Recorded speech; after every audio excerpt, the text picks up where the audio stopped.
The result factory. नमस्कार, मैं हूं अभिजीत। आप देख रहे हैं न्यूज़ फॉर नेशन। बिहार के मुख्यमंत्री नीतीश कुमार अब राज्यसभा जा रहे हैं और इसके बाद बिहार की सियासत गरमाई हुई है। अब सवाल ये उठ रहा है कि जब नीतीश कुमार राज्यसभा जाएंगे तो बिहार का मुख्यमंत्री कौन होगा। हालांकि बीजेपी की पूरी नजर है। कहा यह जा रहा है कि जब नीतीश कुमार बिहार छोड़कर केंद्र की राजनीति करेंगे तब बिहार में जो मुख्यमंत्री होगा वो बीजेपी का होगा। और इसी के मद्देनजर जदयू में नीतीश कुमार के बेटे निशांत की एंट्री करवाई गई है। कहा यह जा रहा है कि नीतीश कुमार के राज्यसभा जाते ही बिहार का मुख्यमंत्री बीजेपी का हो जाएगा और उप मुख्यमंत्री के तौर पर नीतीश कुमार के बेटे निशांत बैठेंगे। और अब देखिए किस तरीके से नीतीश कुमार के दिल्ली जाने से पहले यानी मुख्यमंत्री पद से इस्तीफा देने से पहले जदयू दो फाड़ में बंट गया है। हाल के दिनों में देखें किस तरीके से निशांत कुमार पहले अपने तमाम विधायकों के साथ बैठक करते हैं, जदयू के बड़े बड़े नेताओं के साथ बैठक करते हैं।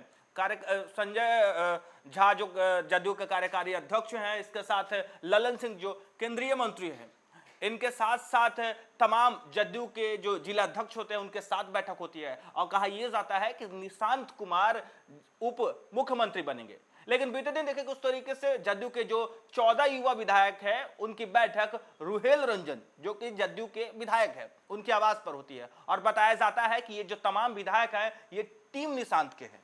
और अब टीम निशांत ने देखिए किस तरीके से कह दिया है कि अब बिहार के मुख्यमंत्री निशांत को ही बनना चाहिए। यानी नीतीश कुमार जब दिल्ली जा रहे हैं तो बिहार के बागडोर जो है वो निशांत के हाथ में दे दे। और कहा यह जा रहा है कि ये कई घंटों तक बैठक चली और इस बैठक में जदयू के 14 युवा विधायक मौजूद थे और इन तमाम विधायकों ने एक साथ कहा कि बिहार के मुख्यमंत्री नीतीश कुमार निशांत के हाथ में सौंप कर जाएं। इन तमाम जदयू के युवा विधायकों ने कहा कि निशांत कुमार को सीएम की जिम्मेवारी सौंप देनी चाहिए। विधायक रुहेल रंजन के आवास पर जदयू के 14 विधायक जुटे, खुद को टीम निशांत बताया। कहा कि वे निशांत के नेतृत्व में काम करना चाहते हैं।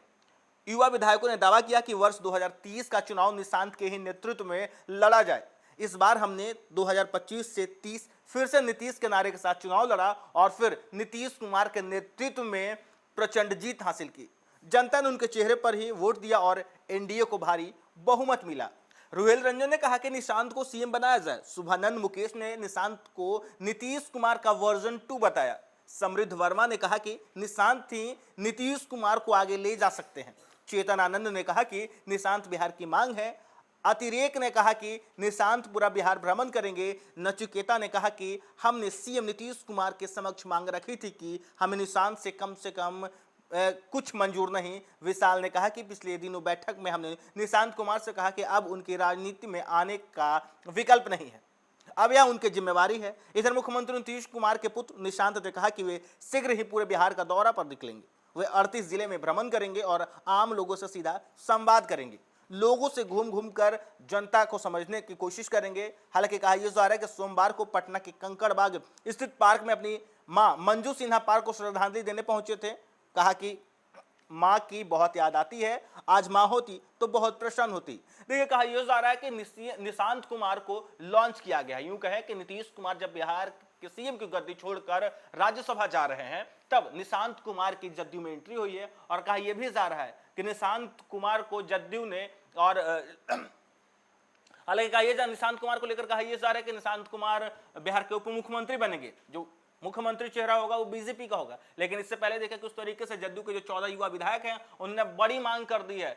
साफ तौर पर इन तमाम विधायकों का कहना है कि अगला बिहार का सीएम जो है वो निशांत होंगे। यानी नीतीश कुमार के दिल्ली जाते ही बिहार में सब कुछ बदल जाएगा और नीतीश कुमार के बेटे निशांत बिहार के सीएम की गद्दी पर बैठ जाएंगे। हालांकि उन्होंने ये भी कहा कि जो 2030 का चुनाव होगा वो नीतीश कुमार के नेतृत्व में नहीं बल्कि निशांत के नेतृत्व में चुनाव लड़ा जाएगा। हालांकि इस खबर पर आपकी क्या राय है कमेंट बॉक्स में हमें जरूर बताएं। फिलहाल के लिए देखते रहिए न्यूज़ फॉर नेशन।